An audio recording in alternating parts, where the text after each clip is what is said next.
iniisip mo yung kapakanan ng yung mga bata na maiiwanan ni Alex. Pero at the same time, hindi mo din naman kasi kayang itolerate yung mali na ginagawa niya.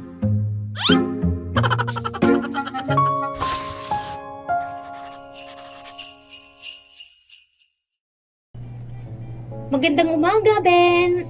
Ang ganda naman ng mga roses mo, ha? Salamat, Nena. Ikaw naman. Mukhang ang aga ng gala mo ngayon, ha? Nakichismis lang. Alam mo na, naganap lang ng pang-ulam din. Mukhang malalim ang iniisip mo, Ben, ha? May problema ba? Oh no! Kanina ka pa nakatitig sa garahin ni Alex, ha? Wala naman. May naalala lang kasi ako. Kilala kita, Ben. Halos 30 taon na tayong magkapit-bahay, no? Hindi mo ako madadaan sa ganyan. Tungkol ba ito sa motor na yun? Paano mo nalaman? Oh no! Hindi ako bulag. Nakita ko rin yan kagabi. Alam ko rin nakita mo, kaya alam ko kung ano ang gumugulo sa isip mo. Yun na nga kasi, alam mo yung pag i-report ko siya, sigurado akong makukulong yun. Kasi sigurado ako may mga CCTVs na din na nakakuha ng ano niya, mga larawan niya.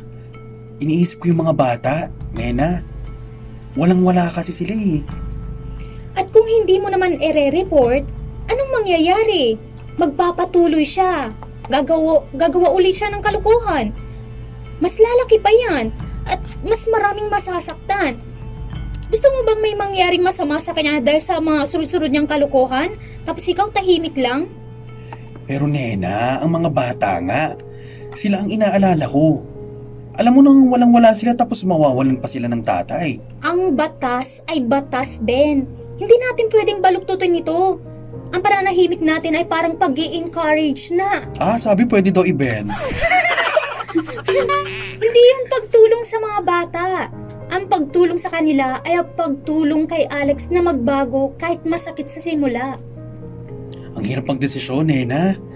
Hindi ko alam kung paninindigan ba dapat yung batas o unahin na lang yung kapakanan ng mga anak niya. Ano sa tingin mo? Ang batas ang tamang daan, Ben.